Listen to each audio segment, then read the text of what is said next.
Hello guys, welcome back to another video. We are going to be previewing and predicting and breaking down UFC Fight Night Gane versus Tuivasa. We have a very long prediction video here, so let's get into it right away. We have a pretty solid card actually, from just actually a lot of solid fights on the card now that I think about it. The first like 2 or 3 are rough, but then the rest of it is from pretty good matchups. A pretty solid main card too. Pretty good main card with a pretty good co-main event and main event. So yeah, let's get right into it. We have Gomes versus Jarno Errens. Gomes, his last fight was a ground and pound win over Jose Marcos. He's pretty good. He's a pretty good all-around fighter. Has good clinch work, good wrestling, and power stand-up. He was able to take down a Dagestani wrestler and ground and pound and finish him. Likes to pick and choose his shots on the feet, but has quick power strikes and fast kicks when he works the whole body. Errens' last fight was a win over Alisher Abdullayev. Has good kickboxing, has some good combos, likes to work the whole body, has powerful stand-up, can be taken down and beat there, but does have some really solid scrambles. For the fight, I think this fight will come down to if Gomes wrestles. If Gomes does use his grappling, he should be able to take him down and ground and pound Errens on the ground or move into sub attempts. I could also see Gomes holding him down against the cage, dealing damage there, or working the clinch. If it stays on the feet, I think Errens will win the fight, just due to the fact that I believe he sets his strikes up better and Gomes kind of picks his shots. I will lean Gomes here, but it should be relatively close. A relatively close fight. If Gomes wins, it'll probably be by a 29-28 decision. So we are going to go Gomes. Let's not move the screen. Right there. So yeah. Let's move on up the card to... I did not put this one in my notes because this is a women's MMA fight. Lower level women's MMA fight. So we have Ailin Perez versus Stephanie Egger in the women's featherweight division. For this fight, I'm going to take Ailin Perez. I think she just has, like the last fight for Stephanie Egger was a real tell for me. She kind of got taken down I believe she's taking down Mayra Bueno Silva. Took her down and then got submitted almost immediately. I actually think Ailin Perez is stronger. Will probably be able to keep Stephanie Egger on the ground and beat her from there. Stephanie Egger could use her jiu-jitsu and submit her. I'm not too sure about this fight, in all honesty. It could go either way. I'm going to take the younger fighter. The one that hasn't proved me wrong here. The plus 275 underdog in a women's low-level women's MMA fight. I'm going to take it. So I'm going to take Ailin Perez by decision. We'll go decision, maybe 29-28. Moving on, up the card, we have Khalid Taha versus Cristian Quinonez in the male bantamweight division. Oh my goodness, I am completely out of order on all my notes, so this will probably take a while to see. Okay, so Khalid Taha versus Cristian Quinonez. Taha's last fight was a loss against Sergey Morozov. He's solid on the feet, decent power, is a thicker guy for the division, has some okay scrambles against some solid grapplers, can get up from takedowns also. Very heavy on his lead leg and making him susceptible to leg kicks. Quinonez, last fight was a win on the Contender Series, good head movement and good footwork. Throws a lot of leg kicks and has good takedown defense. Has some pop in his shots, probably could TKO someone, but nothing match ending. For this fight, it's very close. I think they're very similar in terms of style. They have good movement, but I do think Taha does get hit more easier than Quinonez. I think Quinonez can avoid some of Taha's bigger shots and not get taken down by him, even though he looks smaller than Taha. I can see Quinonez's leg kick and jabbing and picking his shots for 3 rounds for 30-27 or 29-28 decision. So we are indeed going Quinonez for this fight, for this matchup. So yeah, let's move on up the card to the lightweight division. We have Benoit Sant-Denis versus Gabriel. Miranda. We are now going back, looking through our notes. Here we go. Benoit Sant-Denis. Last fight was a second round sub win over Nicholas Stoltzfus. Has good grappling where he's just super strong and can control guys and throw them down. He's super tough. Took a lot of damage from his debut against Dos Santos. He is very defensively unaware on the feet. He doesn't really move his head off the center line, so he's constantly taking damage when he strikes. Miranda. Last fight was a rear naked choke win over Diego Sequeira. Has good grappling with some suspect stand-up. Constantly looking for submissions. Has good jiu-jitsu and trains at MMA Masters. I'll just say that gym because he's a new fighter. So just to get an idea, he trains with Colby, Rafael Alves, and Nate the Train. But Sant-Denis should win this fight. He will be way stronger than Miranda and probably tougher. In the stand-up, he should be able to get the best of Miranda as he does have some good powerful kicks and strikes that he can get touched quite a bit on the feet with counter strikes. On the ground, I can see Sant-Denis taking him down just by his power, but the jiu-jitsu threat of Miranda will be there. I'm going to go with Sant-Denis by mid to late round finish or a unanimous decision. I think probably a mid to late round finish. But yes, let's move on up the card to, oh my goodness, the 185 division, middleweight division for the men. Nassourdine Imavov versus Joaquin Buckley. This should be a really fun fight. Let's break it down for Imavov. Last fight was a win over Edmund Shabazian. Decent stand-up, tends to lean into punches quite a bit. Can grapple, took out Edmund Shabazian by a crucifix. Likes to move in the clinch and stay at range when separated. Buckley, last fight was a doctor stoppage win over Albert Duraev. Good takedown defense, stays at range, and has a unique style on the feet.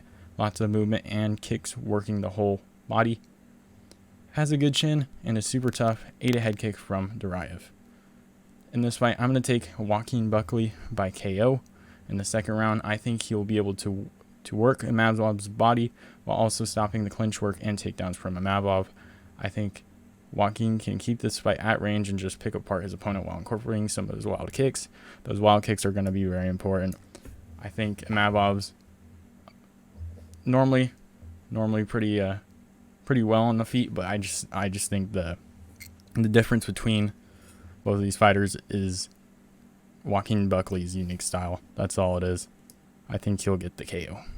So yeah, let's move on up the card to, I have to remember all these names. Goodness gracious. We got Perez Ziam versus Michael Figlak in the 155-pound division.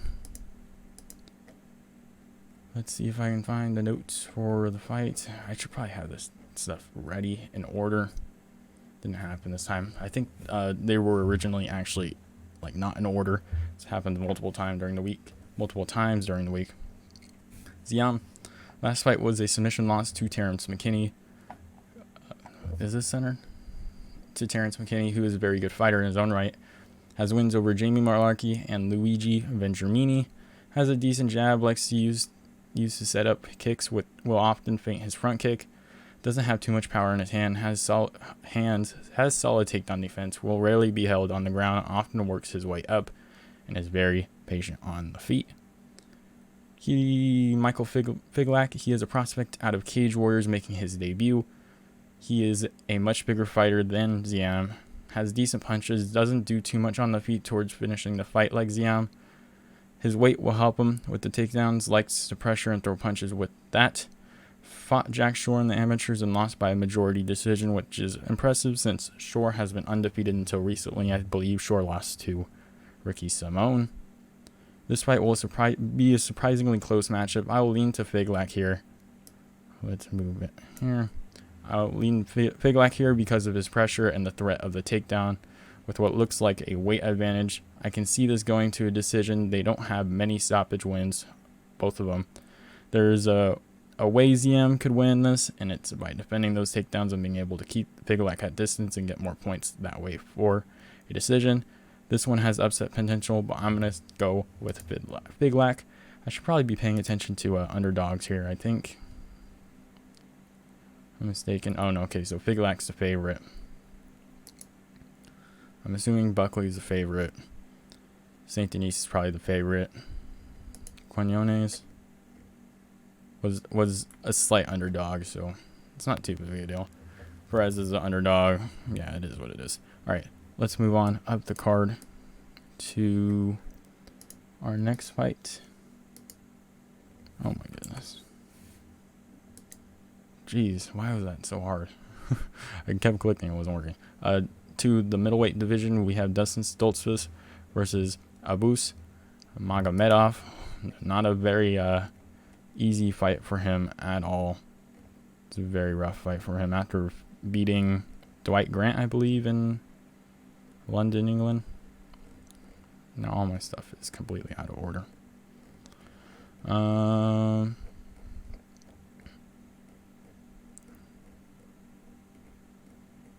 Okay, it's the first fight on the thing. Jeez. Alright, Stoltzfus recently won against Dwight Grant after coming off a losing streak. I already said that. Has good wrestling and some solid striking.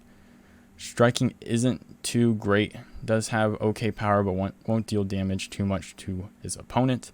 Cardio may be an issue in high-paced fights. Saw that against Dwight Grant.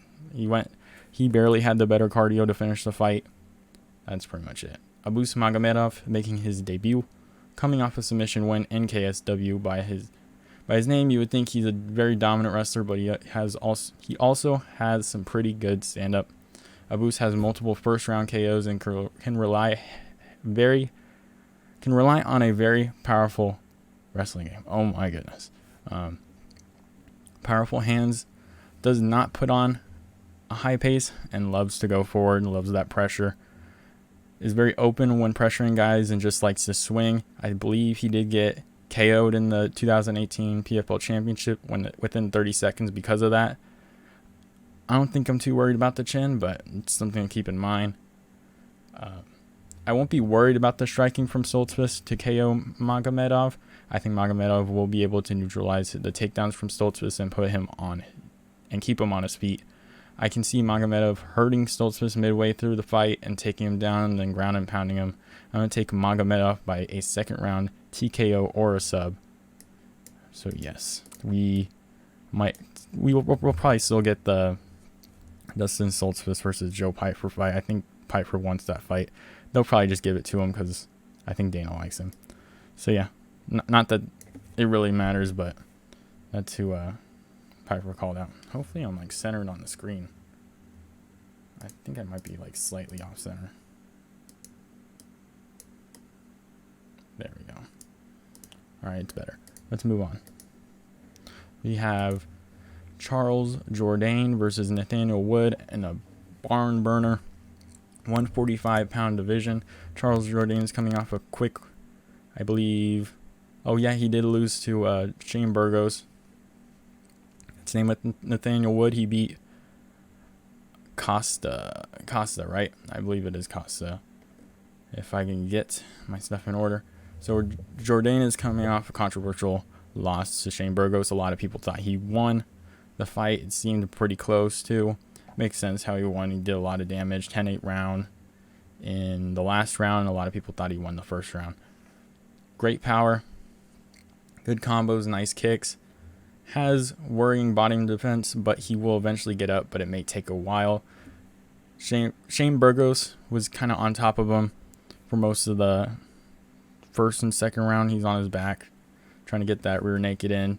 I think maybe was it the first or second round? Shane Burgos had it in pretty tight, was able to get out, but we'll see how he works in this fight for those back takes. Showed good takedown defense against Burgos. And then good submission defense. Was able to not worry about it in the third round. I believe the second round, I think he dealt with it a little bit better. For Nathaniel Wood, last fight was a win over Charles Rosa. Leg kicked the crap out of him. Has some pretty good leg kicks. Destroyed Charles Rosa's legs. Without a doubt. Couldn't even stand up. Some power in the hands, but nothing to put you out. Can be countered off of his leg kicks if he misses. So like he'll overswing on his leg kicks or his punches. And he'll be there to hit. I believe that's how Casey Kenny did beat him. That fight was pretty close, but that's how Casey Kenny did put the damage on Nathaniel Wood. I don't think we will see any grappling in this matchup. The fight should be a pretty fun fight to see. Would be going after Jourdain with the leg kicks, but will eventually get defended as Jourdain will counter him and hurt him. I can see Jourdain also keeping good distance and firing off shots before Wood gets to him. This is a pretty close fight. I'm going to go Jourdain, though, just for the power in his hands. I think he's going to be able to hurt Jourdain. Maybe we see a stoppage. I think maybe a stoppage in the third round. Or it's like a decision, and Jourdain will win, without a doubt. I'm just not too sure on the way he wins. I think he'll hurt him. I could see him finishing him, but I'm not quite sure on that. I believe Jourdain is favored too in this fight. Moving on up the card, Nasrat Hakparas versus John McDessie on the main card, and Charles Jourdain versus Nathaniel Wood does open up the main card also. This next fight is in the 155-pound division.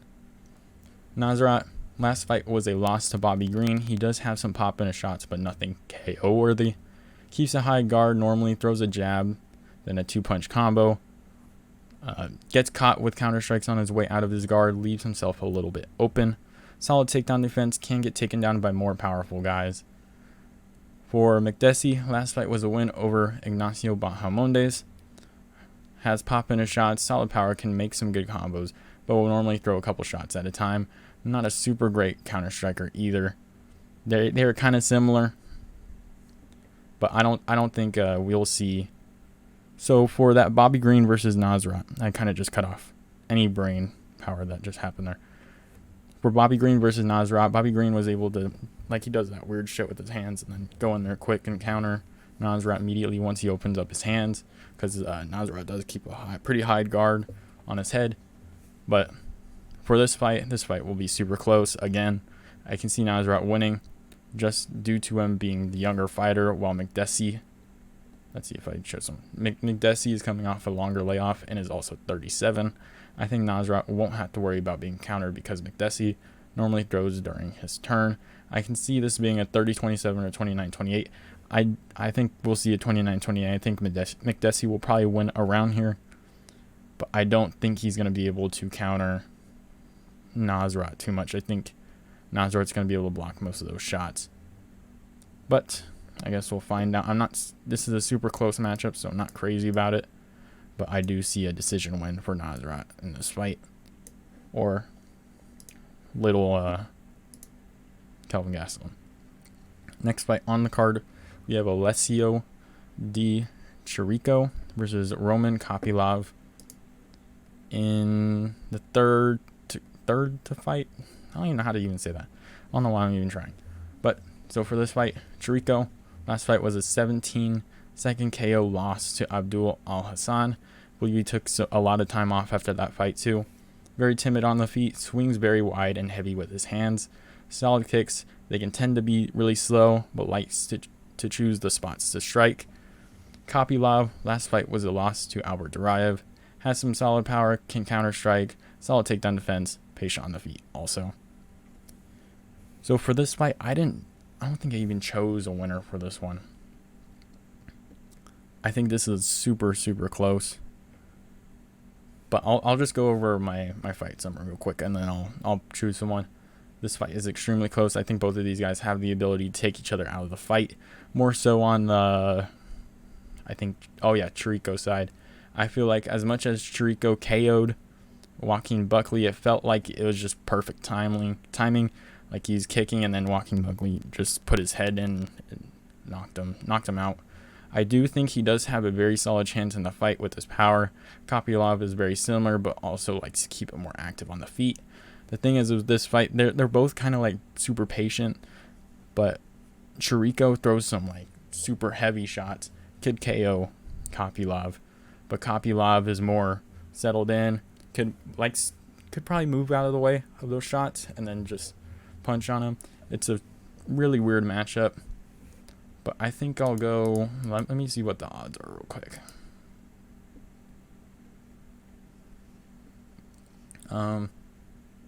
So Alessio is a -115 and Roman Kopylov is a -105 according to Tapology. That could change. I mean, it's both a minus, but I want to see. That's the tough part about this. I think I'm gonna go with Kopylov. I'm not bullish on it though. I'm not bullish on Kopylov at all. Yeah. I think I just chose Ciryl though. That's Kopylov. Yeah, I'm not too crazy about it. I think maybe Kopylov will be able to outpoint him and then dodge Ciry's heavy shots. But even then, like, scoring wise, they're gonna score the more damaging shots. Maybe I don't think Kopylov can get Ciryl on the ground. We'll see though. Actually,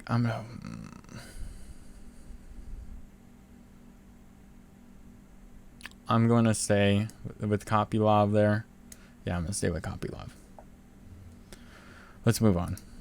That's a really tough fight to predict. We have Robert Whittaker versus Marvin Vettori in the 185-pound division for our co-main event. I believe this one was moved from... Was it the early August card? Yeah, the August card with the... Was it? Oh no, was it the Nunes Pena card? I think it got moved from that one.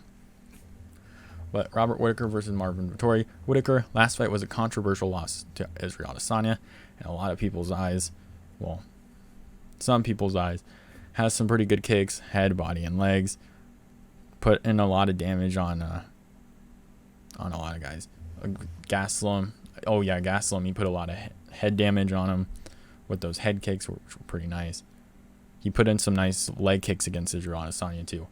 Can often find himself out of position when pressured after throwing a strike. Against Gastelum, Gastelum would walk forward. Whittaker was trying to find the distance a little bit more, throw the outside lead hand, and then straight, and then go for a kick, and then he would have to like dodge out of Gastelum's first two punches just to move out of the way, which is a little iffy, but he does have some solid head movement, decent footwork, has good enough power to hurt someone and TKO him, and good developed grappling. He's been working on his grappling quite a bit. You saw it in the Adesanya fight. I believe he tried to take him down. I think he did. If I can remember correctly, I think he did try to take him down.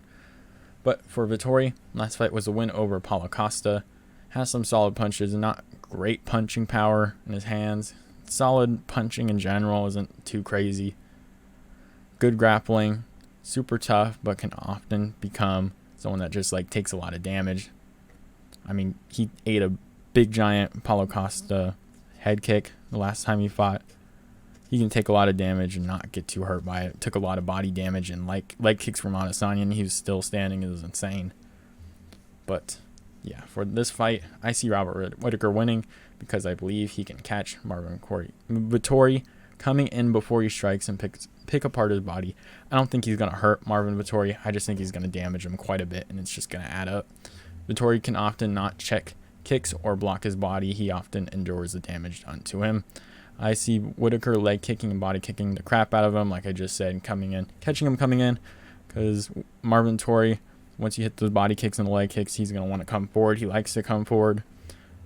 Whittaker's just going to jab him, outside punch, and then head kick. Maybe similar to Gastelum. I'm not too sure. Marvin Vettori's a big guy. I don't know if that's going to happen. Maybe Marvin Vettori tries to take down Robert Whittaker. I don't think Whittaker will go down.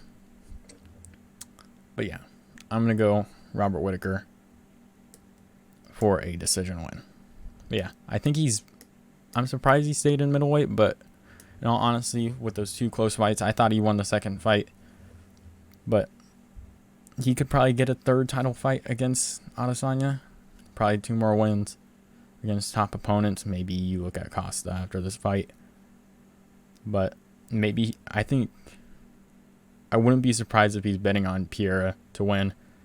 and then hoping Pierre wins the rematch against Izzy, and then so he can try and get the title against Pierre, because Robert Whittaker's takedowns have been pretty good. Wrestling, grappling has been pretty solid as of recently. Been getting way better at him.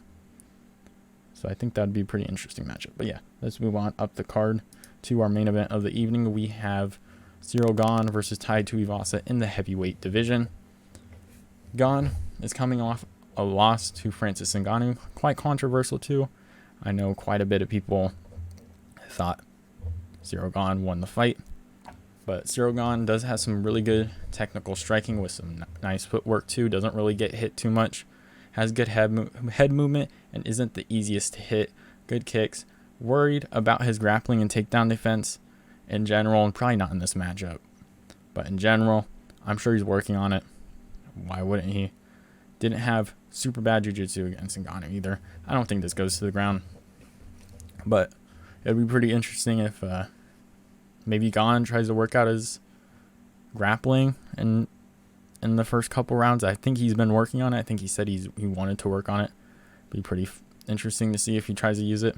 Probably won't. Well, we'll see. We'll see. But for Tuivasa, last fight was a win over Derek Lewis. Good KO power. Has some good clinch work. Cardio is not great. I mean, look at the size of that man. There's no way in hell that's 5-round cardio there. For this fight, I see this fight going towards Gane. As the fight goes on, I do think Tuivasa does have a weird chance to get a KO early in the fight. But as the fight goes on, I think he's going to gas out probably after the second round. If he clinches and traps Gane in the corner and just fires off shots, I think he can probably hurt Gane. That's his way of winning. Clinch and then fire shots. Kind of like Derek Lewis, but with a more technical striker like Gane. But even getting in a clinch like that with Gane, it's going to be a rough time. But this is his first 5-round main event. His first really big fight. This will be very important to see how he reacts to it. Because he could be like Derek Lewis, or he can be like the top level fighters in 5-round fights. Like Derek Lewis will shy away, shut down in those big fights like he did against Gane. So it's a big test for Tuivasa. I do see Gane getting a 3rd round TKO. I said maybe a 4th round, but we'll see. I think 3rd round will make sense. I think the only chance Tuivasa has to win this fight is in the first 2 rounds. I think his cardio will go after the 2nd round, like I said. And Gane will probably have a really easy time finishing him after the 2nd. I see a 3rd round TKO. I think Tuivasa is probably just going to give up in the 3rd round. He didn't take a lot of punches. He's like, oh, shit, I can't breathe. I think it's time for me to go out. Like, I can't stay in here for 3 more rounds. But yeah, this is a really weird matchup too. It'd be interesting.